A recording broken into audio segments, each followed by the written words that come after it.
Greetings, dear listeners. This is Jonah Goldberg, host of the Remnant podcast, brought to you by the Dispatch and Dispatch Media. Very excited about today's guest. Unlike a certain legal podcaster who used to have something to do with the Dispatch, today's guest is not entirely dead to me. Former Dispatch colleague, and still AI colleague. But he has gone off to the private sector to, I don't know, be able to supersize his meals at McDonald's for all time now or something. But delighted to have him. I'm talking, of course, about Klon Kitchen. You are now a muckety-muck at something called Beacon Global Strategies. I rely, all full disclosures are stipulated and entered into the record, yada, yada, yada. Welcome back. Big Daddy J, happy to be back. Good to hear from you. Good to have you. Big Daddy J cannot stick. It is stricken from the record. All right, so we were talking. You're part of a text thread that you, me, and Steve and that dead guy are part of, and we were talking about AI, and you were like, maybe I should come on and talk about AI. So I said, that's a great idea. Why don't you come on and talk about AI? So, sort of, let's start globally, big picture, cosmic, 30,000 feet, whatever metaphor you want to use. What is your view on AI right now? So I think we're at a pretty interesting moment.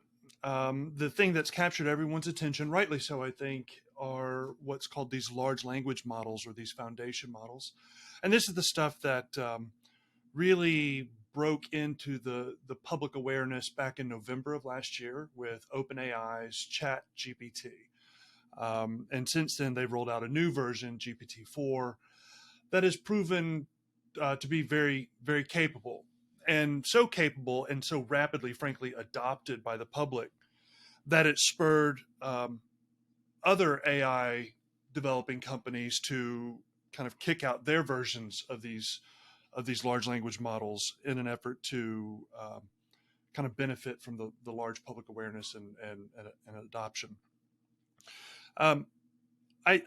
There's obviously a lot of marketing. There's always a lot of marketing around this stuff, and there's definitely a hype cycle, and we're smack dab in the middle of it. Nevertheless, we should just pause for 2 seconds on that, Yep, because go. I think people need to understand that. Like, I talk to people in the tech industry, not a tenth as much as you do, but like the thing I always hear from people is like a lot of this is both the negative and the positive stuff is a valuation play. Where, and you saw this, like, I guess the last quarter or whatever, the anything AI related went up, everything else sort of went down, the high tech area. And this buzz is doesn't mean there's no substance to it, right? I mean, there's a stake to the sizzle, but like some of this stuff, people are being played on the upside and on the downside from competitors and whatnot to freak out about this. And there's just a financial aspect to it that the press doesn't talk about as much as it probably should. That's all. I just wanted to make it clear what you were talking about there. Well, and that's 100% true. And a way that's played itself out in the public kind of policy space right now already is, not too long ago, there was this letter signed by a bunch of AI pioneers, and including people who are leading the businesses who are generating these capabilities, calling for a pause. And we can get into how I think that is a bad idea and also unworkable. But I recently ran across this phrase on the negative hype cycle side where someone said, let's see, hold on. It was John Van Neumann responding to Robert Oppenheimer's famous hand wringing, post nuclear development. And he said, some people confess guilt to claim credit for the sin. And I definitely think that that's on play here for a lot of folks. Oh my gosh, this thing is so powerful. This thing I've created is so powerful. We really need to be careful with it and, run for the hills. That's definitely happening. And that just creates excitement. And at the same time, I do think that we are looking at the emergence of a technology that is now usable at scale, that has very real national security implications, which I'm sure we can get into, but also very real positive implications, including economic implications, which are some of the things I'm most excited about when we think about these large language models. About I feel a bit like we've been thrown a lifeline when I think about the economic implications of this and the national security outworkings of all that. Um, so just on the technical side, something I have not been clear about. Um, are all of the AI thing, programs, doodads that we are talking about, are they all large language models, or is that just one subset of it? And how does the large, if so, which is my sense of it, right, is that the large language model, that's the chat GDP thing, which is associating, finding patterns of words next to other words and blah, blah, blah, blah, blah. Um, but like, that's not the kind of AI that's going to figure out new chemical compounds and medicines or new alloys, right? I mean, so what are the different kinds of AI that we're talking about here? Well, so they actually those things are related. So one, all large language models or foundation models are AI, but not all AI is large language models and foundation models, right? So there's lots of subdisciplines within artificial intelligence and different types of applications and even different ways that these things are kind of built and encoded. Um, the thing that has captured the most attention right now are these foundation models like ChatGPT and Google's Bard and others. Um, and they do, in one sense, yes, it's what they've done is they've what's called indexed off the internet. So they've essentially consumed the internet, and using that information, they're able to predict the most likely word to follow in a sentence based on context. But it's actually doing more than that. There's a type of inference that's going on, and so I mean you'll appreciate this because I know that you love words, and words are an expression of thought. And so when one of these models starts doing the work of stringing sentences together, it's not like they're thinking per se, because they're not an entity like that. But it's more than just, oh, that's a coherent sentence, right? It's able to infer meanings and implications and connections that as we consume what they're giving us feels like thought. So it's functionally more than just, oh, that's a good sentence. It's actually, okay, I'm beginning to, like, there's a reason why the algorithm is predicting that the next word in this sentence is this. It's because the thoughts that have generated all of that content out on the internet are underlying all of that. And so that's partly what's going on. So that's one. So it's more than just predictive.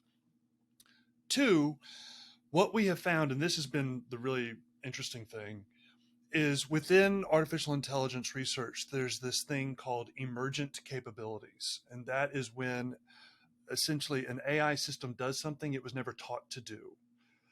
And we've seen that. So in the case of one of these LLMs, for example, let's say you built an algorithm whose purpose, and you taught it how to do advanced calculus, and then it taught itself Spanish.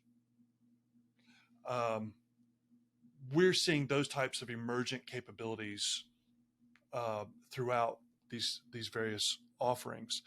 And so, as they get applied to things like biotechnology, for example, Google's DeepMind group uses a similar system called AlphaFold, and it does predictive generation on protein structures. And it does it with a specificity and an accuracy and a speed that we've never come anywhere close to approaching. And so that's like a massive, massive improvement using one of these foundation models for essentially every aspect of biotechnology. Um, so I mean, I'm just gonna we're gonna spend a little time doing the questions people would ask me at a barbecue kind of approach to this, right? Before we get into you know deep philosophical issues. Um, like I'm sure you saw this case with the lawyer who did his research on ChatGPT and um, he said, give me the cases that support this position. They talk about it on AO um, and give a better summary of it. But basically, this lawyer asked ChatGPT for a bunch of cases that supported his position. He then did his homework by saying, "Hey, ChatGPT, is this true?" And ChatGPT said, "Yes, it's true." And it turns out that no, these cases weren't real. ChatGPT made up, in effect, made up some or all of the cases in one way or another. And then when asked, it said, "No, no, no, they're real." Why the hell would the program do that? I mean, I mean, again, why would you want a program?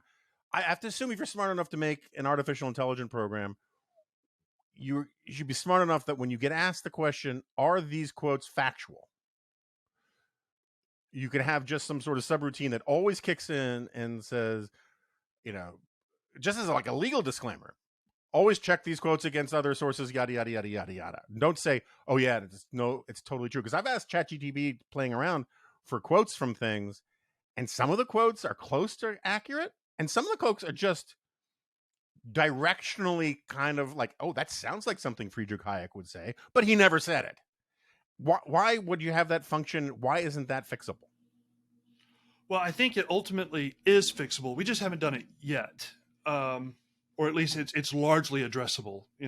One, that lawyer, that was malpractice on his part, right? Like that's not the way that is not the way you responsibly use these capabilities at this stage in the game. Now, I do think it won't be long before we're there. But the way those things, so sometimes the completely made up stuff is often referred to as hallucinations on these foundation models. But the way that happens is because, as I said, these things have been indexed off the internet. And so somewhere out there, actually in multiple places out there, someone has either falsely attributed a quote to someone, or has implied a quote, or there's just, Or is paraphrased a quote, as Aristotle might say, blah blah blah, exactly but right. it's not a Exactly quote, right. right? That's right. And then that gets commingled with, frankly, just some ghost in the machine stuff where we haven't kind of tightened up the weights and measures on the models themselves to be kind of self-correcting, sufficient to the task. So that's how that happens. And everybody should be aware of that. And they should use these systems um, with that in mind. It is no safe bet to just take anything that one of these programs offers you as gospel. That's just not safe. Um, they can, however, be very helpful in kind of starting from something more than a blank page. And I do think that law firms will be one of the quickest adopters on these things and refiners of these capabilities, because the potential benefit, I mean, the for example, if you just give it really solid content, so the content's good, you point it at stuff that you have high confidence in, you limit it to that, and then say, write me a brief tailored for this judge, we're you can get a pretty good start with that capability as it exists right now. And this is going, I think, where we will be a year from now, we will look at where we are currently as quaint. So, I mean, I've only sort of dorked around a bit with ChatGPT. I keep your former colleague, my colleague uh, Rachel Aramore, had this idea that whenever because I'm constantly trying to figure out what to write the G file about, and she's like, "Why don't you just ask ChatGPT to write a G file in your voice and then criticize it?" And the thing is, it's not good enough or bad enough to make it fun to do. I mean, it's like you'd have to be like really into like style guide stuff to like get why it's off, and and some of the things are stupid. Um, and I've mentioned this on here before, but I once asked ChatGPT who is Jonah Goldberg, and it informed me that Jonah Goldberg is someone who writes mostly about Jewish issues, which fact check, not really true. I was like, you gotta index John Podhoretz into this thing if you think that's true. But that said, I can see it, where I can definitely see it for like my line of work being useful is like I once did this where I was about to go do TV, and I was like, "Give me 5 arguments against industrial policy," and 4 of them. I mean, none of them were new to me, right? And but like if you're in middle-aged guy who like a lot of issues come up where you can't remember all the reasons why something is stupid. It was a good little index card reminder of like, oh yeah, here are the 5 arguments, right? I mean, and like, but you actually have to know the subject area well enough to recognize why these arguments are good, to have as a mechanism of conjuring recall about the examples that you would use to say, to back up these declarative statements, because it also gives you 5 somewhat anodyne reasons why industrial policy is good, right, or bad. I mean, you can just ask it to do whatever you want, but it's a good memory trigger thing, and in that sense, I think like the amplification thing, the augmentation part of people who've actually done their homework, there's some use there. So like if you're a good lawyer, you can use it to sort of remind you of stuff or point out interesting things. Um, but sometimes being pointed out that something's wrong, sometimes even being told wrong things is useful because it creates the irritation creates a pearl in your head, kind of thing. That's right. Well, and so just to put that in context, and I'll give you an example of how I've used it. If I were, instead of going to ChatGPT and were to call you and say, "Hey Jonah, give me 5 good arguments on why industrial policy is stupid," I could get essentially a similar outcome. Like, oh yeah, oh, that's right. Yeah, I knew that, but I like the way Jonah said that. And then that last one was like, I'm not really buying that. Right. So it's one of these things where, as we think about the utility of these capabilities, I think baselining them on just baselining them appropriately is helpful for understanding their value or lack thereof. Um, One thing that I found helpful is, I tend to think in arguments, and I have opportunities like these to talk or to write notes to folks.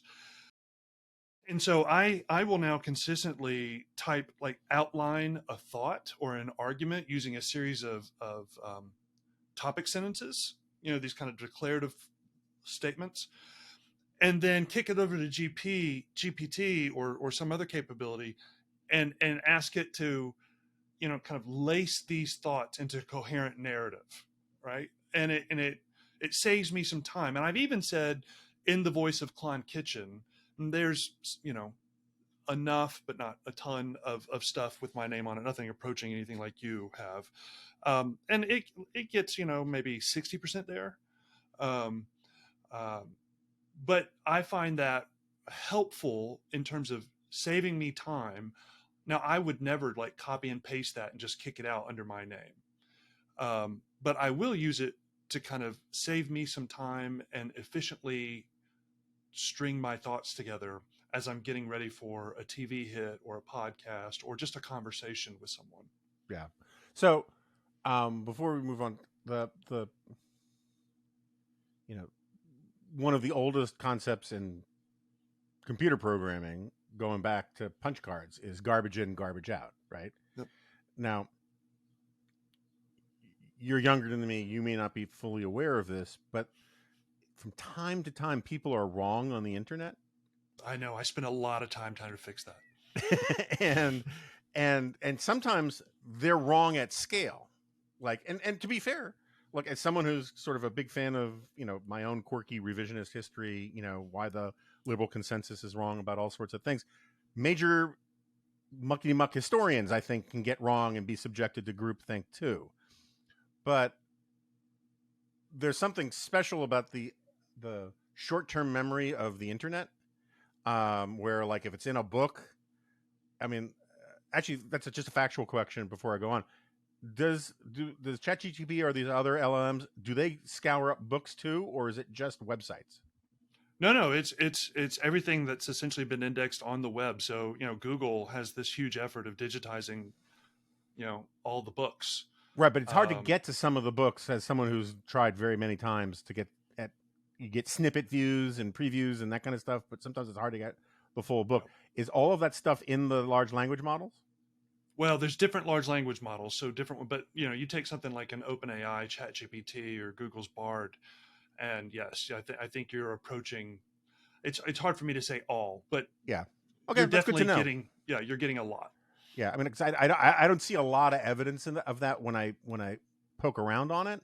But anyway, Well, this is the IP challenge too. I think some of that is actually deliberately constrained, where they may actually have the opportunity to do it, yeah. but they're still working out the details in terms of IP protections and liability. So regardless, not only is the let's put it this way: if elite culture, if academia, if journalism leans left, right? Not as far left as a lot of people on the right think, but it's but more left than a lot of people on the left think. Um, and all ChatGPT is doing is scooping up those bits of information and editorial content, like so much of plankton for a giant whale. What goes in is going to come out the other end, right? And then you add on the secondary thing where apparently there are like some woke safeguards to prevent it from saying things that offend people of a more leftist sensibility. Do you think that stuff is here to stay? Is it? I mean, it's kind of a job protection racket for people like me because it's like if you told AI that it cannot produce the results of a right wing columnist, but it can produce the results of a left wing columnist.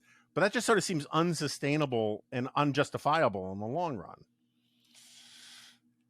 So what you're describing is real. It is something that, I mean, look, the internet's a big place, and a lot of this depends on how different sources of data are weighted and valued within a particular model, and that kind of weighting and valuation is actually what's going to vary amongst the various different models. So it's going to be, um, I think all of the cultural presuppositions that you've described are real and present. At the same time, there's a real motivation for all of those who are developing these large language models uh, to provide a capability that pleases the most people, that actually provides a meaningful solution to the largest group of users possible, all within a broader framework of guardrails. And this is where it's going to be, it's not only social media, it's all tech, but social media is the thing that's kind of front of mind for people, but all within the same strictures of what we've seen develop around social media in terms of what's safe, what's unsafe, what's, you know, hate speech and what's not. And look, so long as the broader culture is having those definitional conversations, that will certainly be present in all of these tools. I mean, the underlying point that you're making though about these things are only as good as the data itself, I think that's certainly true. And on the foreign policy and national security side, that raises all kinds of concerns about what we call data poisoning as a whole strategy. But yeah, I mean, it's, I hear that and it's 100% real concern. But I think so much of the utility of this can occur largely outside of those things, or at least not decisively encumbered by them, that I'm still like, yeah, I think this is still good. I think this works. Yeah, no, look, I mean, I'm sort of like one of these stock managers who goes on CNBC. I'm just talking my book, right? So we basically been talking about, you know, the stuff that affects me, writing and language Yep. stuff and whatever. And that's why I wanted to get into the difference between the sort of the ChatGPT model versus these other models. So since you brought up national security, let's talk about national security. The story that got everybody freaking out about Skynet panic at the beginning of the week or the end of last week, I can't remember which, turned out not to be true as far as I understand it. About Is this the Air Force drone? the Air Force drone that had been programmed to maximize its mission of taking out enemy SAMs, but because a human operator had the ability to abort missions, the AI drone decided it needed to kill its operator. Then the story at first got called real, and then it got called, well, it was a simulation, and then it got called a thought experiment. Is the last time I saw. So I mean, it didn't happen. Someone was talking and said, "Wouldn't it be wild if?" Which is a little different than it actually happened. But more broadly, like what do you think about that story? What do you think how it speaks to the concerns out there, and what are, as a as a person who once had something to do with some 3-letter agencies, uh, what are the exciting things about AI for national security purposes? Yeah. Well, when that story broke, I was like, I definitely had some skepticism. Yeah. It just sounded too Hollywood, too made for TV. And I was like, that doesn't sound right. But I was Not like the curious. enemy space, not like the alien spaceship, which we've captured with dead crew Look, I intact. mean, That's look, that's totally different. true. That's Yeah. exactly. I mean, I will say, just a brief aside on that whole story. I read through that, and they spend. So for the audience, just in case those who don't know, there's some reporting about a whistleblower coming out of the U.S. intelligence community who claims that the United States government has both intact and partial fragments of, um, you know, aircraft or spacecraft that are not of human origin. And when I read that, I confess it was shared with me. I read the article, and they spend a lot of time establishing this whistleblower's kind of credibility. They list like his performance evaluations, and and look, he's held interesting positions, and he's got performance evaluations. Now in DoD, a performance evaluation, if you're not walking on water, you're dead. But um, I read something like that, and I have all kinds of priors that are skeptical of the whole thing. But you are just kind of like, ugh, what is this? Like, I don't think it's what's being described, but what is this really? And we're putting a lot of effort into these unexplained phenomena, vehicle type things. And I would love to get the brief, like, okay, what is real? Anyways, things that I'm excited about in terms of artificial intelligence. Look, I'm not overly worried. It will be disruptive. I'm not overly worried about AI taking jobs. Kind of fundamentally, I think the future is humans running with AI, and I think we're going to be very efficient. I think the best way to understand these new capabilities, both in terms of the opportunities and the risks, is that they pour gas on the fire. So on the risk side, I don't know that there are truly novel threats, but they definitely take existing threats and make them either larger in scale or evolving more rapidly and efficiently. So it's not that there's a new cyber attack that comes through AI. It's just that traditional cyber attacks are made more efficient and difficult. But then on the same side, so is the defense. So using an AI on the offensive and defensive sides, I don't know that it cancels it out, but there's applications on both sides. Um, when I get particularly excited is on the capability side. I do think that the United States. I've talked about this previously. That there's no country who's more technologically leveraged than the United States. Our what cybersecurity folks will call our threat surface.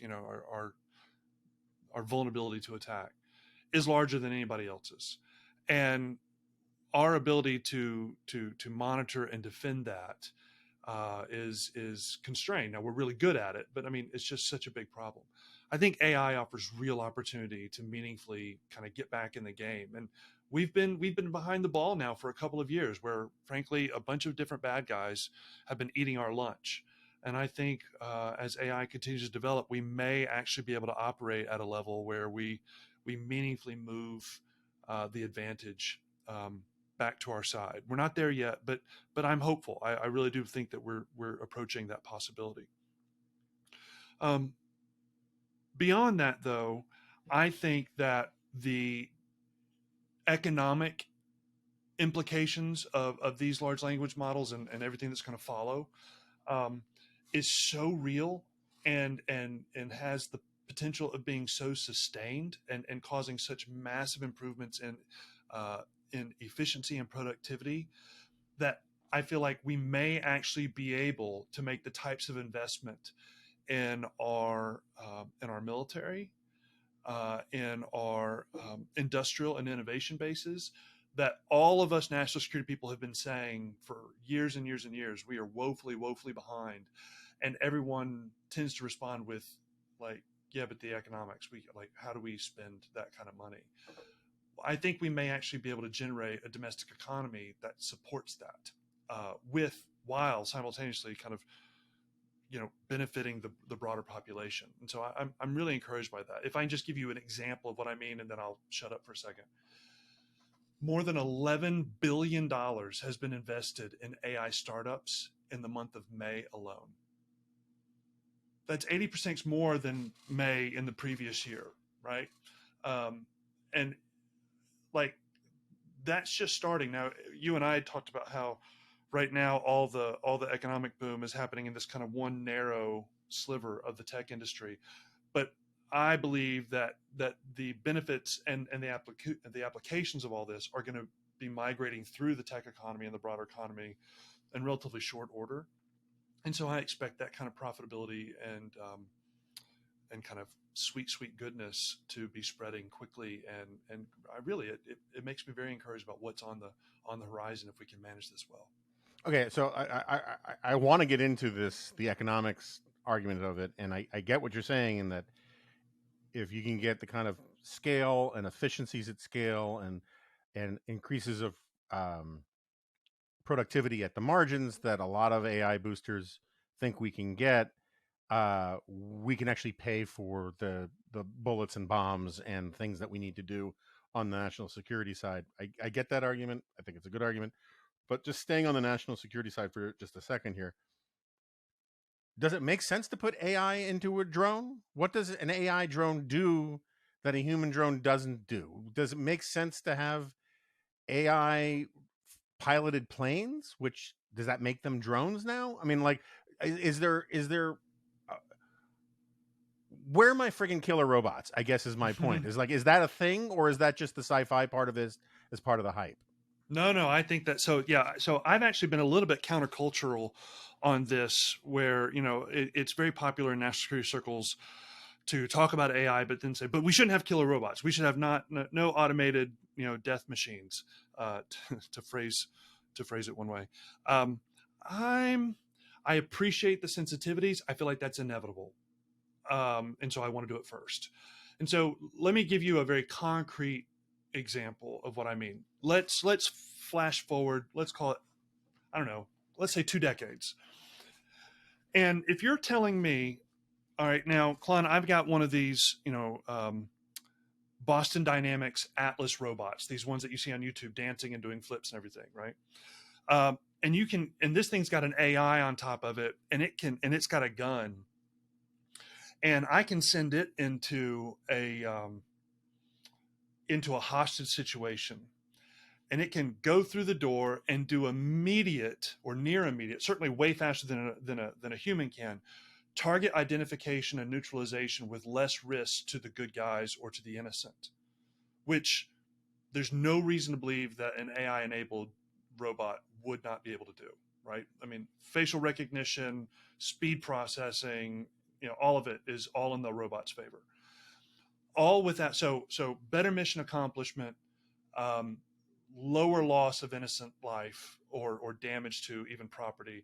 And I don't have to risk one of our people going through the door first. Why would I not do that? Of course I would do that. Now, there's a lot to get over between now and then, in terms of you've got to develop and then prove out all those capabilities. But everything I just described is well within scope of reality. That's not sci-fi. That's just a matter of kind of application and refinement at this point. You mentioned drones. We're going to get to the point where, number one, no matter what we do, bad guys are going to be doing these things. And that is going to greatly increase the speed and scale of challenges that we face, to the point that we will require AI-enabled defensive capabilities just to address the speed and scale of the threat, right? So we're going to have super smart AI-enabled hypersonic missiles coming out of our ships, and we're going to have super smart AI-enabled defensive capabilities to identify, track, engage, and destroy those things coming at us. And we're not always going to have time for an individual to be there to push the button, because they're stealth and we won't know them until the last 30 seconds, right? So this is the kind of thing that is inevitable. Now, all of the concerns that come up with that are legit and real and need to be engaged. But to me, it's just it's a bit Pollyannish to believe that we're going to somehow avoid that, or that we even should. It's the automated cars conversation. Like the first time an automated car hits a pedestrian, like that's a problem. That is a massive problem. But on the sheer numbers of it, when it's 82% less likely to do so than a human driver, like that's real. And I don't know that it does society good to ignore that. Um, if most people understood how much of their commercial airline flight was automated, they would be surprised. But you know, they trust themselves to that every day, all day long, and there's a reason why our planes don't fall out of the sky, and that's one of the key reasons. I remember mucking some of this 15 years ago, 10 years ago. I can't remember. It was a long time ago. Um, was on the automated car thing. He was like, "Look, they're going to figure out the technology of automated cars or driverless cars long before they figure out the insurance problems."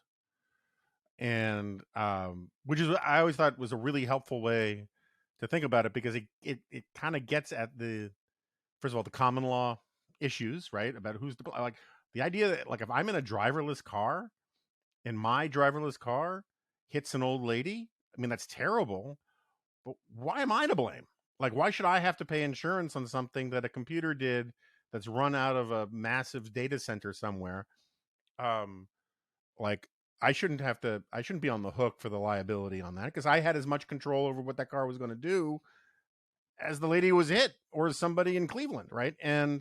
Um, and I think that, like, those kinds of issues, um, let's put it this way: Chat GPT legal will be used a lot trying to figure out a lot of those kinds of issues, because Yep. and I don't know what I currently don't know what the current state of, like, what is the current state of thinking in this? If you're in driverless mode in a Tesla and it hits somebody, are you on the hook for it? My understand. So number one, we're exceeding my specific expertise on this, but my understanding is like, yeah, you're not absolved, Yeah. because we don't have.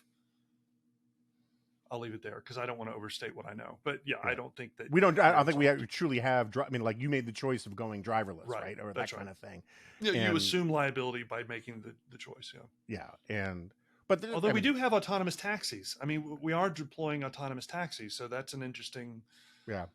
I don't know. Um, but presumably, autonomous taxis don't have an immigrant with a hack license who's owns the cab, right? It's some Right. company, and they're taking the liability for the whole thing.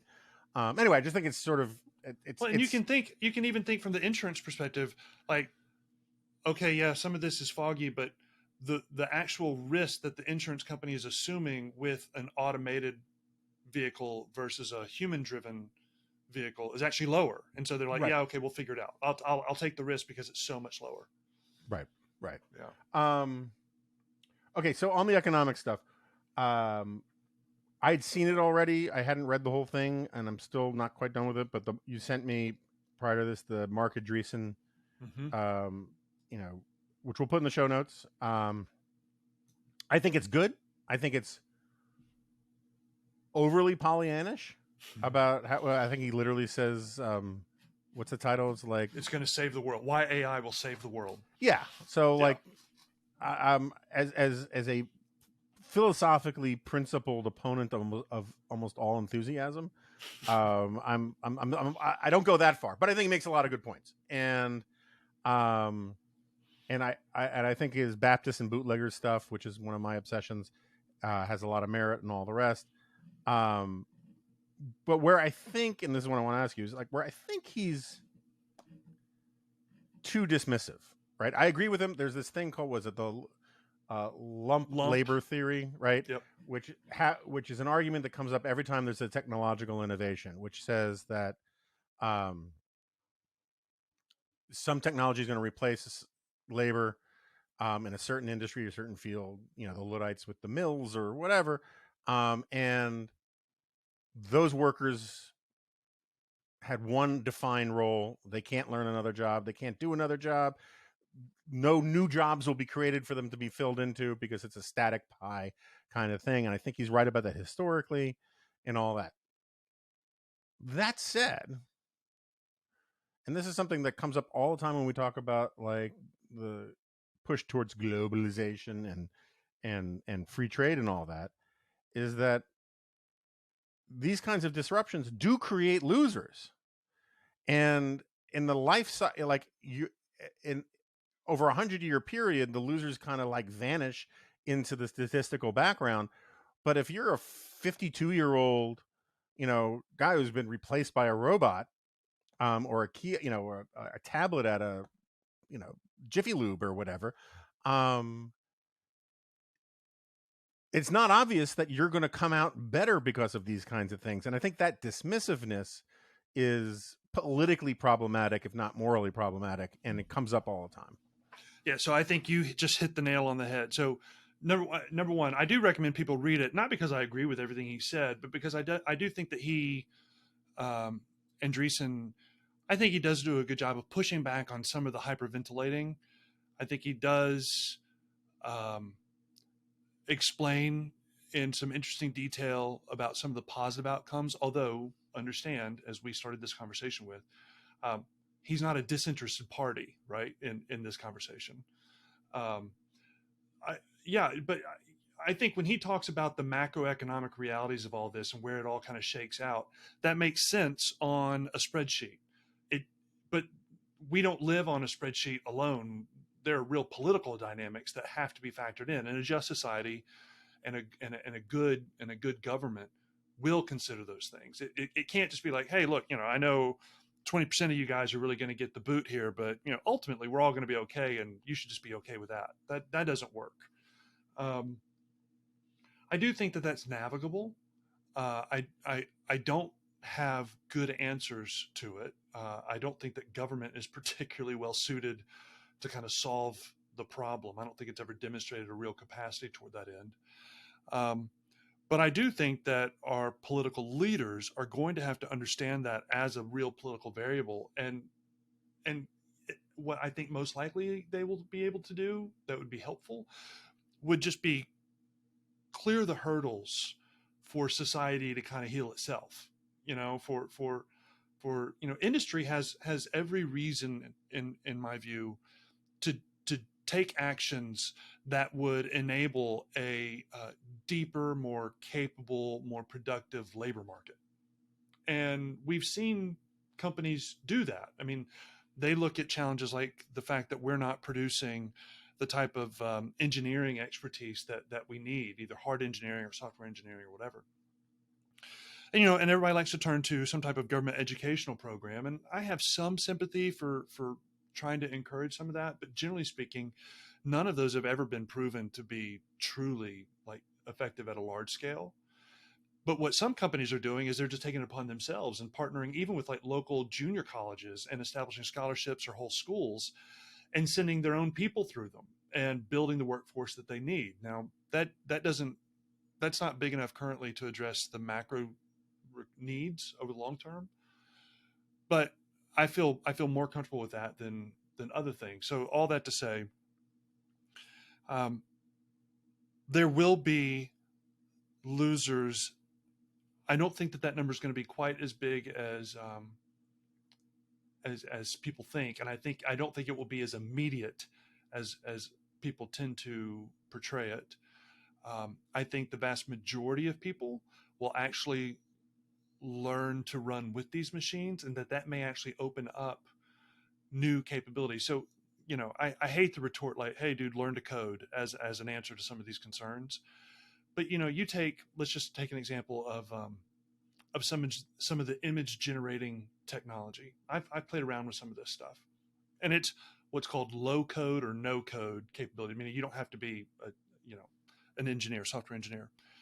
Well, there are lots of really creative people out there who can't draw, but they can learn how to prompt one of these things and generate truly amazing media and other content. And that was an entire sector of work that was never open to them, or at least was much the barriers to entry were much higher, to where the relative barrier to entry now is actually quite low.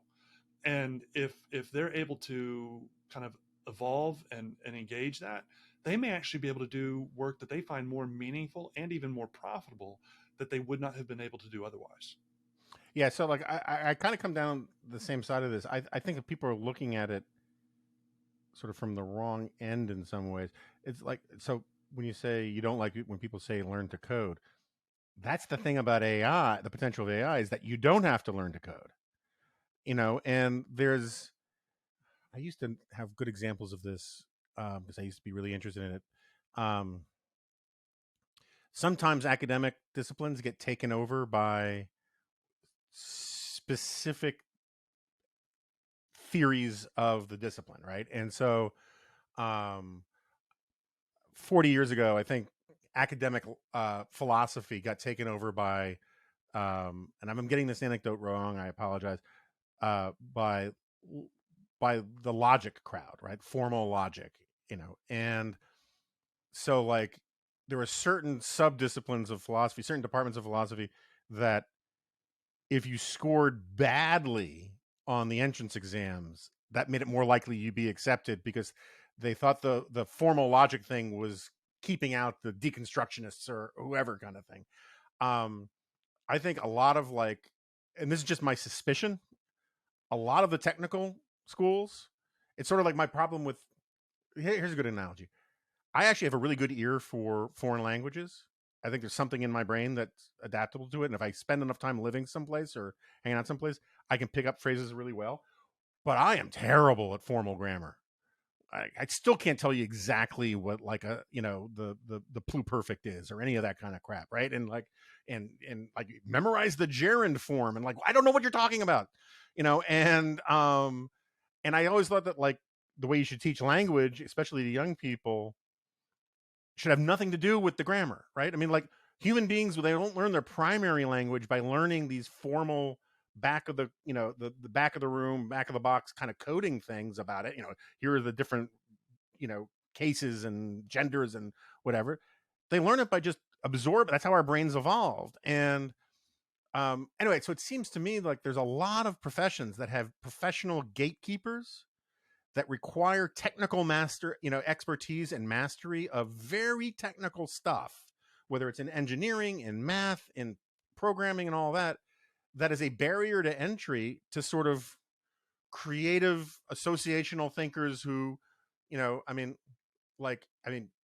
Einstein, at least according to lore, was math was a problem for him getting into formal physics. I think that's been a little exaggerated, at least that's my understanding, but still I think in principle that kind of thing applies. And what ChatGPT, or not ChatGPT but AI, does is it lowers the technical expertise you need while allowing people with the high concept abilities to make it through, right? And like I used to be a television producer, and we always used to say if I knew how to hit the right buttons, I wouldn't need the editor to do it for me.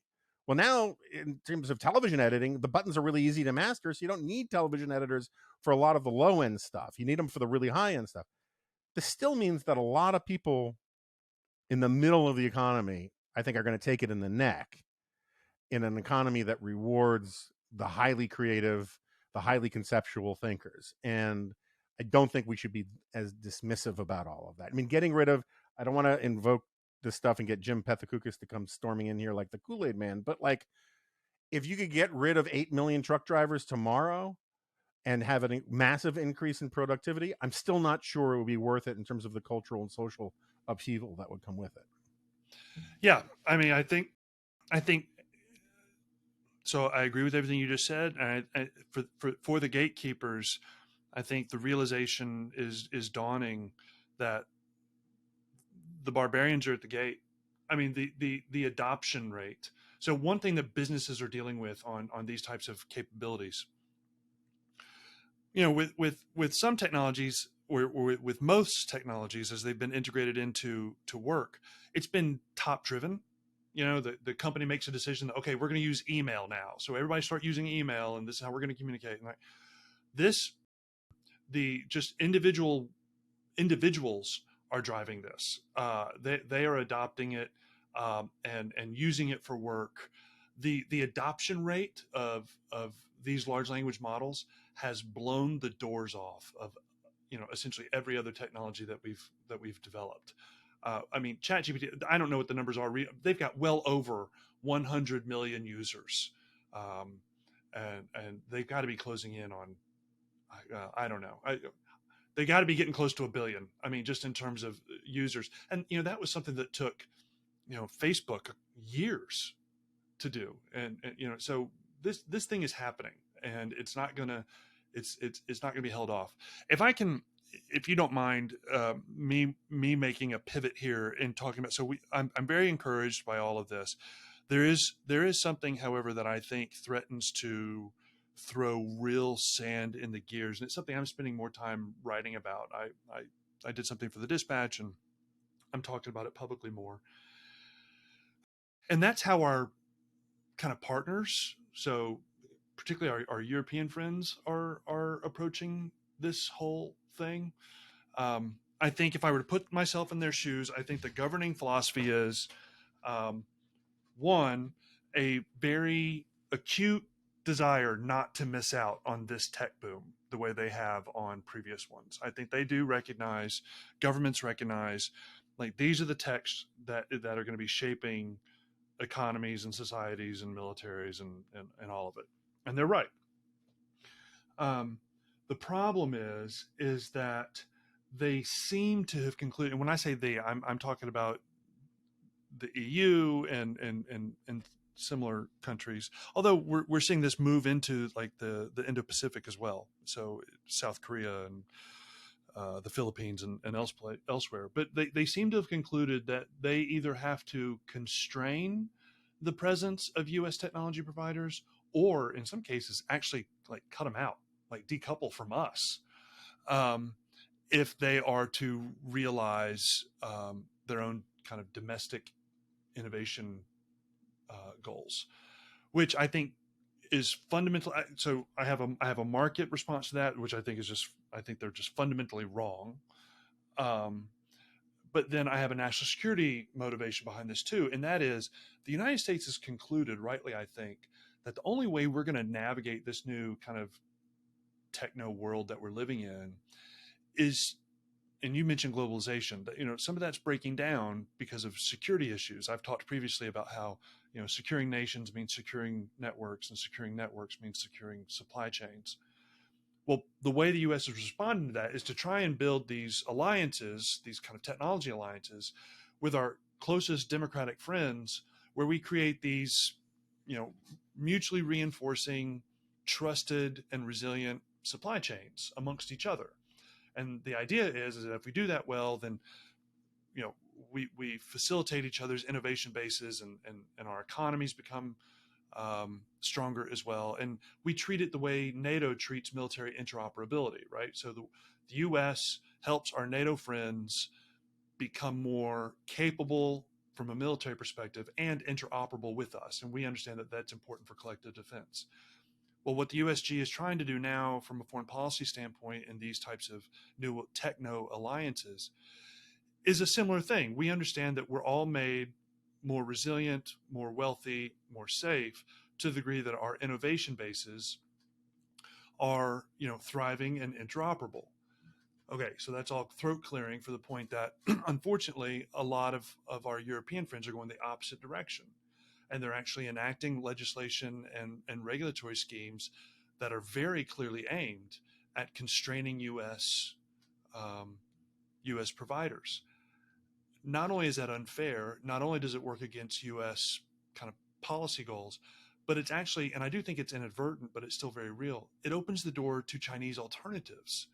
Because number one, Europe has killed their own innovation base. They've smothered that thing in a blanket of regulatory action, and that's been true for decades, and it's not changing. But then two, they are so deliberately targeting American companies that they write the regulations in such a way as to where they only apply, it has to be of a certain market share or a certain number of users. And, right now where Chinese companies operate in those markets, they fall below all those hurdles. And so they come in and they seize the opportunity. And so what this looks like, fast forward, if we're not careful, is a subsidized large language model being run by ByteDance or Tencent or Alibaba being heavily subsidized by the Chinese government, the way that Huawei and ZTE and DJI drones and others are, gaining traction in the US or European marketplaces because they work well enough and they're way cheaper. And we're repeating all the same mistakes that I'm constantly droning on about with Huawei and TikTok and all that kind of stuff. But on a technology that I think is even more influential and important and is going to essentially touch everything. So that was me, in my kind of long-winded way of like, look, this is what I actually think is kind of the new kind of technological great game, and the stuff that really matters from a foreign policy perspective, even more than the individual capabilities that may evolve. It's the kind of larger currents geopolitically that I think are driving all this that really matter. Yeah, no, like I'm with you on the pause thing. Like, if you could get total global buy-in that says, "Hey, we're going to pause this for 18 months while we have seminars in nice hotels and talk about what this all means," that'd be one thing. But that's not going to happen, right? I mean, um, and so the choice isn't to have or not have AI. The choice is to have China leading the way in AI or America leading the way in AI or America and its allies, whatever, right? And that's I think that bothers a lot of people who, the sort of the Tucker Carlson mindset is, we didn't get to vote on this, we didn't get to decide, why do we have to have these changes? And the problem with that is that like freaking life imposes a lot of changes. Um and I'm sort of with Tyler Cowen and you and others on this, is that if this technology is inevitably coming down the pike, and I think that it's obvious that it is, it it should emerge and be dominant or dominated by open democratic societies with the rule of law, rather than crappy authoritarian regimes that and personalist regimes that, I mean, look, Russia's not exactly, I think, in the race right now for good AI, but a country that literally has a military model that says, let's use our soldiers to as like barium in an enema to figure out where the enemy is and have them all get slaughtered. They're not thinking about like about human dignity and the autonomy of the individual. Maybe we're not thinking about that stuff enough, but we're thinking about a hell of a lot more than those kinds of countries. And that's the choice. And I just think that gets kind of lost in all of this. Yeah, I mean, a lot of this comes down to to use one of your phrases, comes down to your priors. Like your understanding of human nature and of whatever your foreign policy worldview. This is going to shape how you think through these things. And while I think some of the apocalyptic language, literally people using the word apocalypse associated with this technology, is way overblown and not helpful, that doesn't mean that truly awful things can't happen, or that this technology can't or won't be used for those truly awful things. And part of the European problem is they seem to be making this moral equivalency between the United States and China, where they literally treat American companies the same as in terms of their concerns or threats or perceptions as they do Chinese companies. I think that's just categorically wrong. I think that is just fundamentally wrong. But I think that we're at a moment now where what we think about this stuff and what we do about it, more importantly, really does matter. And if we manage this well, and when I say we, I don't mean the government per se, I just mean kind of society writ large. But if we think about this and take some what I view to be obvious steps, well, then the likelihood of some truly wonderful outcomes goes up, and our opportunity to constrain some truly horrific outcomes also goes up. And I think that's good. I want to do those things both for our own national thriving and just for the dignity of people around the world writ large. So this kind of stuff matters to me. Um, all right. So one last point. Well, first of all, so I don't think we've actually told people what some of the possible blue sky good news in this, right? I mean, like the bad news thing. I mean, I think Andreessen's right about this. Is like since the story of Prometheus, like human beings love the Frankenstein monster story, the Ghost in the Machine story. If you start, I mean, what'll be really interesting for future historians of popular culture is to look at how much of popular culture was dominated by talk of AI before there was any serviceable AI. I mean, I can think of a dozen movies and TV shows off the top of my head. Um, and but like what are the what like what are the three things that I mean I got to get Pethagukas on here soon for his book, but like what are three or four things that like you think actually will make the world a better place because of AI and in a way that for everybody. Yep.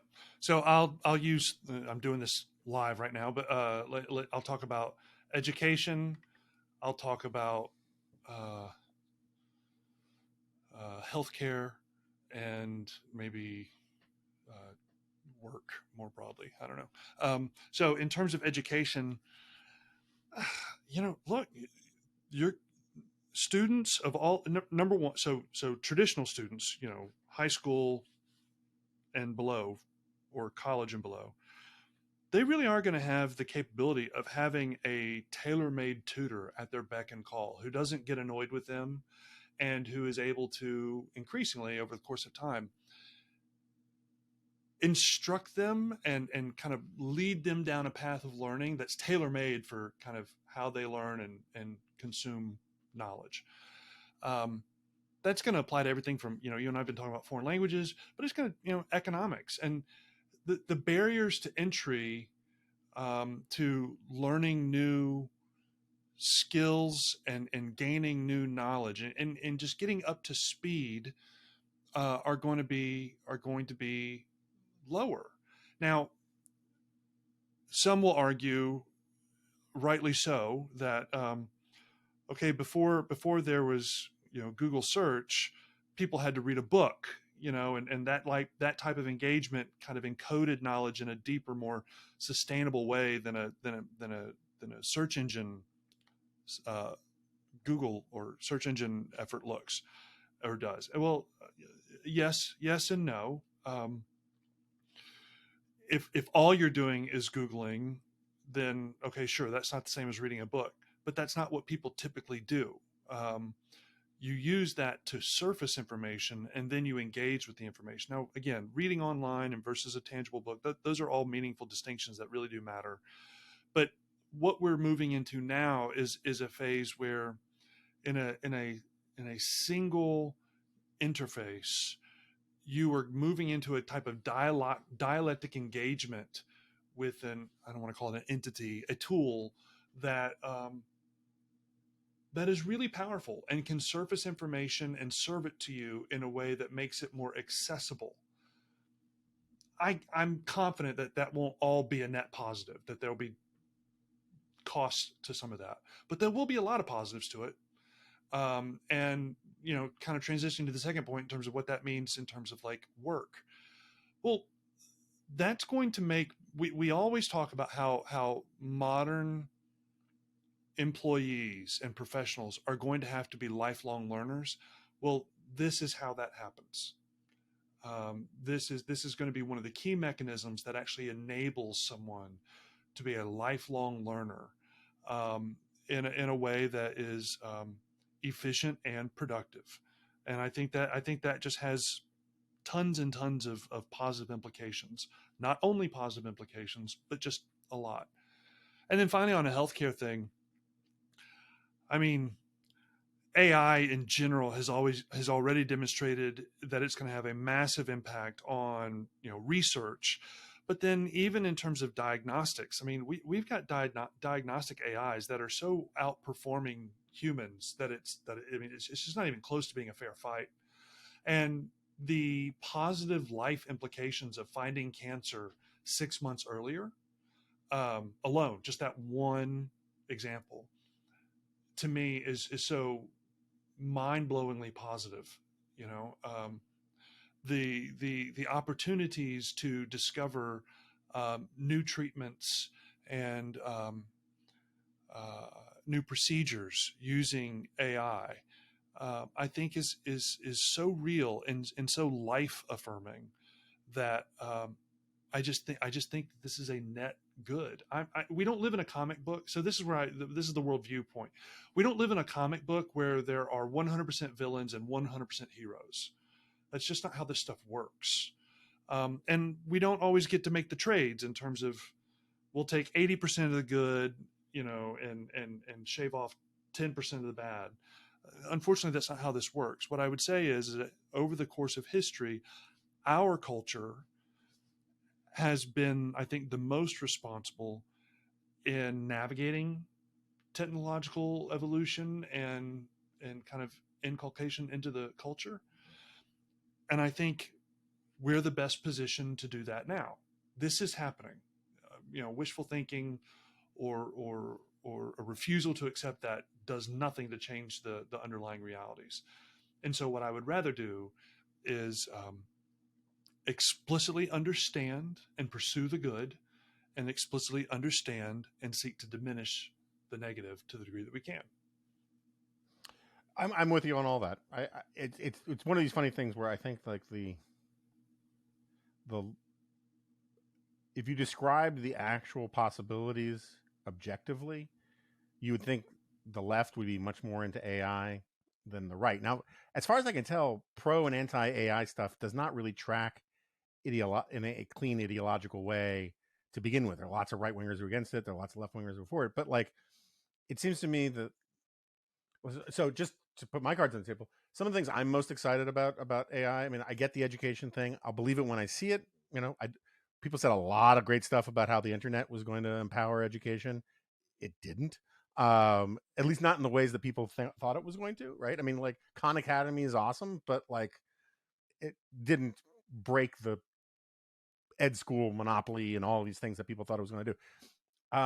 All that said, like I want to live in really pretty cities, right?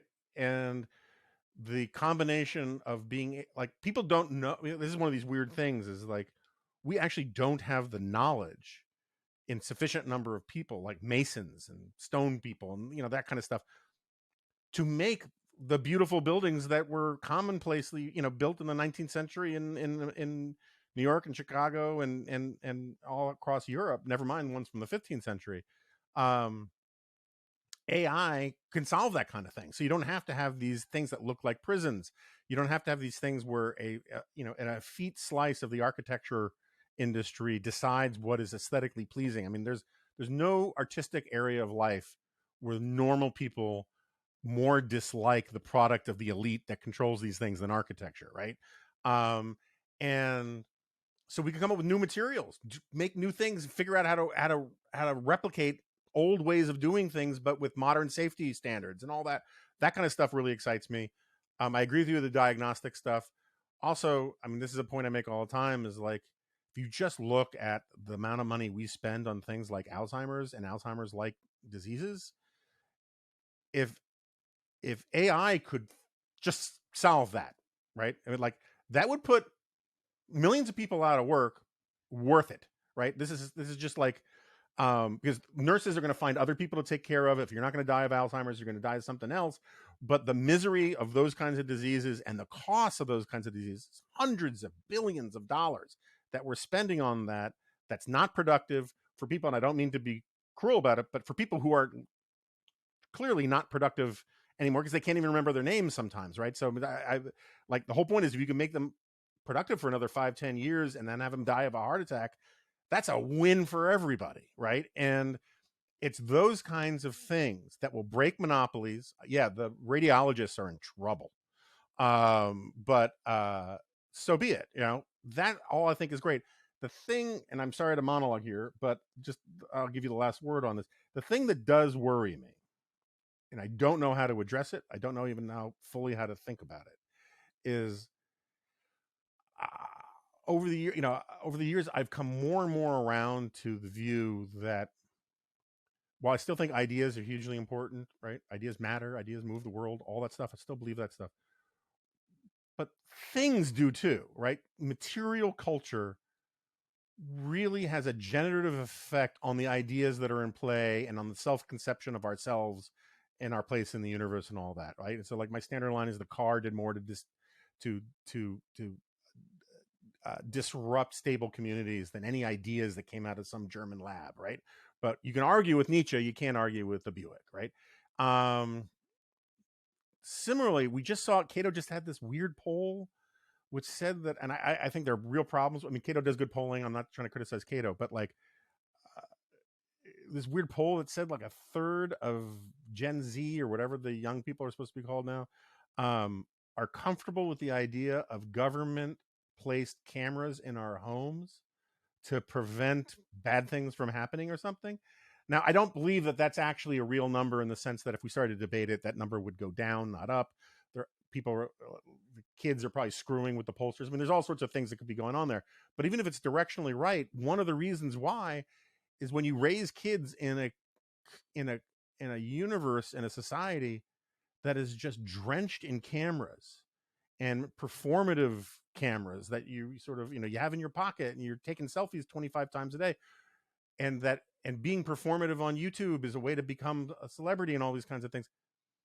The material technological culture is shaping people's character, and I don't know what AI does to people's character. If all you ever have to do is ask interesting creative questions and not actually do the math yourself, what kind of people does that produce? And I don't have an answer for that. It could be great.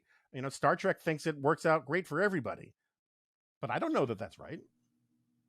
Yeah, and lest I be called a techno idealist, which I'm not. Um, the underlying points that you're drawing out now very much concern me. So AI and all of its attendant um, kind of outcomes. For example, this whole metaverse thing, the kind of virtual world, like this could be meaningfully made more compelling and realistic in some perspective of living virtually. Our friend Yuval Levin has commented on like that is not a good thing. Like that individuals living more isolated lives and increasingly inhabiting worlds that they control and define. Um, that is not going to be good. That is going to have very significant, real negative outcomes. Um, Similarly, I've thought about this even for myself as I've used some of these foundation models to do some of the writing that I described previously.